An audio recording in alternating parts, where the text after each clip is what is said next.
आता आपण थेट पुण्यामध्ये जाऊयात। पुण्यामध्ये बाबा आढाव यांचं आत्मक्लेश आंदोलन सुरू आणि तिथे शरद पवार, अजित पवार दाखल झालेत। त्यांचा वाडा सुरुवातीला दोघांनाही अभिवादन करतो। फुले आंबेडकर सर्वांनाच एक गोष्ट खरी आहे, संविधान आपल्याला दिलेलं आहे बाबासाहेबांनी, ज्याप्रमाणे प्रत्येकाला आपलं आपलं मत मांडण्याचा, आपली आपली भूमिका मांडण्याचा अधिकार आहे, त्या पद्धतीनं बाबांनी मांडलं। बाबा खरं तर काही गोष्टी निवडणूक आयोगाशी संबंधित आहे, काही त्यांना स्वायत्तता दिलेली आहे, काही गोष्टी सुप्रीम कोर्टाशी संबंधित आहे, त्यांनाही आपला त्यांचा तो अधिकार आहे। बऱ्याचदा त्यांनी त्याच्या पद्धतीनं स्वतःला जे योग्य वाटतं बेंचच्या पुढं वगैरे असे निकाल दिलेले। आता तुम्ही मला म्हणाला की मी स्वतः मतदानाला गेलो, खरं तर आपल्यासारख्या वयस्कर लोकांना मतदानाच्या ठिकाणी जाऊन त्रास रांगेत उभं राहायला लागू नये, म्हणून यावेळेस निवडणूक आयोगाने 85 वर्षाच्या वरच्या व्यक्तींना घरी येऊन मशीन नेऊन, आता माझी आई 87 वर्षाची, तिला घरी विचारलं तुम्ही कुठल्या दिवशी आहात आणि तिथं ते आले आणि तिचं मत त्या ठिकाणी करून घेतलं। तसं आपलंही मत त्यांनी घरी येऊन घेतलं असतं, परंतु तुमच्यासारख्यांना घरी येऊन मतदान करणं कदाचित योग्य वाटलं नसेल, आणि म्हणून ही जी काही निवडणुकीची पद्धत आहे त्या प्रकारे आपण स्वतः तिथं गेला आणि त्याचं एक उदाहरण दिलं। मी देखील एक उमेदवार होतो, मी पण अलीकडं आपला 21 डिसेंबर सगळ्यात लहान दिवस असतो आणि त्याच्यावेळी मी निवडणूक अधिकाऱ्यांना पण म्हणलं होतं की बाबांनो तुम्ही सकाळी 7ला सुरू करताय, पण 7ला गारठा असतो, आता तर महाबळेश्वरपेक्षा पुण्याचा गारठा जास्त होता काल, अशा प्रकारची परिस्थिती। आणि रात्री संध्याकाळी 5:30ला वाजायचं आणि संध्याकाळी 6च्या आत जेवढे लोक येतील त्यांना रांगेत उभं करून 8 वाजून 7 वाजून 9 वाजून त्यांना सगळ्यांना मतदान करून घ्यायचं असतं आणि त्याच्यावर लाईट तिथे जास्त पाहिजे, कारण अंधुक जर दिसलं तर पुन्हा तिथं दिसत नाही। तशा पद्धतीनं आम्ही जिथं तिथं आवाहन केलेलं होतं तिथं तिथं त्यांनी लाईटची व्यवस्था त्या बाबतीमध्ये केली। आता ज्यावेळेस निवडणूक होतात, मागच्या लोकसभेच्या निवडणुकीच्या निमित्तानं महाविकास आघाडीच्या 31 जागा आल्या, आमच्या 17 जागा आल्या, आम्ही मान्य केलं तर निवडणुकीत जनतेचा कौल आहे, त्याच्यामध्ये ईव्हीएमच्या बद्दल कोणी बोललं नाही, आम्ही पण बोललो नाही। आता माझं बारामतीतलंच उदाहरण तुम्हाला देतो। बारामतीमध्ये मागच्या वेळेस मी जो उमेदवार उभा केलेला होता तर 48,000 मतांनी पराभूत झाला आणि नंतर लगेचच 5 महिन्यांनी निवडणुका आल्या। त्या निवडणुकीमध्ये मीच त्या 48,000ची भर भरून काढून 1 लाख काहीतरी वर काही हजारांनी मी निवडून आलो। जनतेचा कौल आहे, जनता म्हणतच होती की लोकसभेला काही विधानसभेला दादाला, आता ती जनता आहे, जनतेला कोण धरणार आहे, त्याच्यामध्ये जनतेने कुणाचं ऐकलं नाही।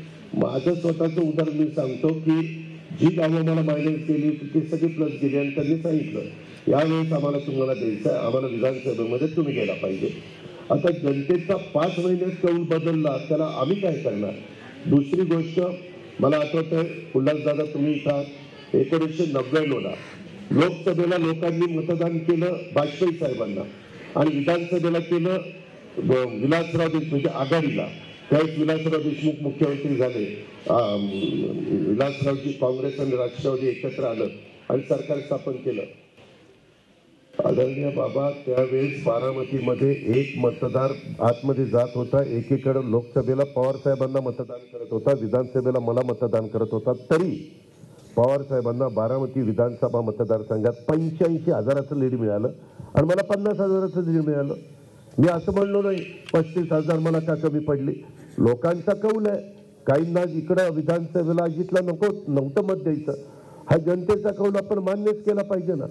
आणि मी आजपर्यंत तुमच्याबरोबर अनेकदा तुम्ही ज्या क्षेत्रामध्ये काम करता त्या ठिकाणी आपण अनेकदा बसलो, अनेकदा चर्चा केली, मार्ग काढले, कधी मार्ग दुर्दैवाने नाही निघाला, परंतु नेहमी आम्ही तुम्हाला आदराने वागणूक दिलेली आहे, कारण तुम्ही आदरणीयच व्यक्ती आहात, त्याबद्दल आम्हाला राष्ट्र त्याबद्दल अभिमान आहे। आणि ह्या सगळ्या गोष्टी करत असताना काही जण आता पराभूत उमेदवार मला ते सांगतात की आमचा पराभव झाला पण आमच्यामुळे झाला। मी म्हणलं दाखवा, सिद्ध करू, कुठले बूथ दाखवा। काही आता नाना पटोले परवा काय म्हणाले, संध्याकाळी मतदान कसं वाढलं।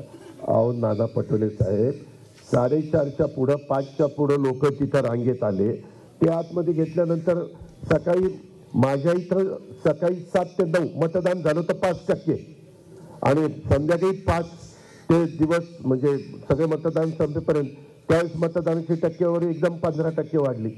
त्याला आमचा काय दोष आहे? मतदारांनी कधी लाईनीत यायचं आणि कधी मतदान करायचं आम्ही विनंती करत होतो. मी पण सगळ्या बूथवर तिथं फिरत होतो की बाबा चला मतदानाला, थांबा जेवण करतोय, थांबा गारठा कमी होऊ द्या, थांबा दुपारच्या वेळेला येतो.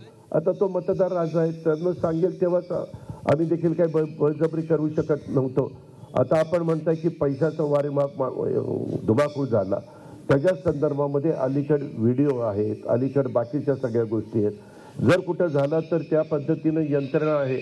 आपल्या इथं तर बाकीच्या सारखं इतर राज्यामध्ये जसं काही बूथ वगैरे कॅप्चरिंग चालतं तसं मला तरी महाराष्ट्रात कुठं पाहायला मिळालेलं नाहीये.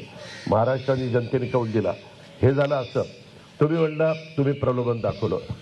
जेव्हा का लोकसभेला दारुण पराभव झाल्यानंतर मीच फायनान्स मिनिस्टर होतो, मीच माझ्या फायनान्सच्या लोकांना घेऊन बसलो.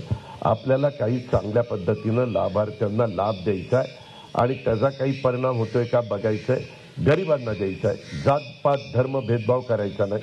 आणि मी बसलो, माझं 6.5 लाख कोटीचं बजेट होतं माझं, म्हणजे आपल्या सरकारचं. आणि त्याच्यातनं मी म्हटलं 75,000 कोटी रुपये बाजूला काढा, 45,000 कोटी रुपये लाडक्या बहिणीला द्यायचे, 15,000 कोटी रुपये त्या 3, 5, 7.5 हॉर्सपॉवरच्या वीज माफीला द्यायचे आणि बाकीचे 3 गॅस सिलेंडर वगैरे असं संपूर्ण 75,000 करोड रुपये काढला. तेवढं आपल्याला भार उचलावं लागेल. मला फायनान्सच्या लोकांनी सांगितलं की दादा ह्याच्यामध्ये जर 10% बचत केली तर आपले 65,000 कोटी रुपये वाचतात. म्हणलं आपण करू. मलाही कठोर निर्णय घ्यायची सवय, मी काही तसा कोणाची आयगाई करणार नाही आणि ते निर्णय घेतले. तुम्ही म्हणताय की तुम्ही एक प्रकारचे दिले, ते आमच्या बेरचे पैसे नव्हते, ते जनतेचे पैसे होते. जनतेचा कारभार करताना, लोकाभिमुख कारभार करत असताना मग तसं संजय गांधी निराधार अंतोले साहेबांनी त्यावेळेस 60 रुपये सुरुवात केली.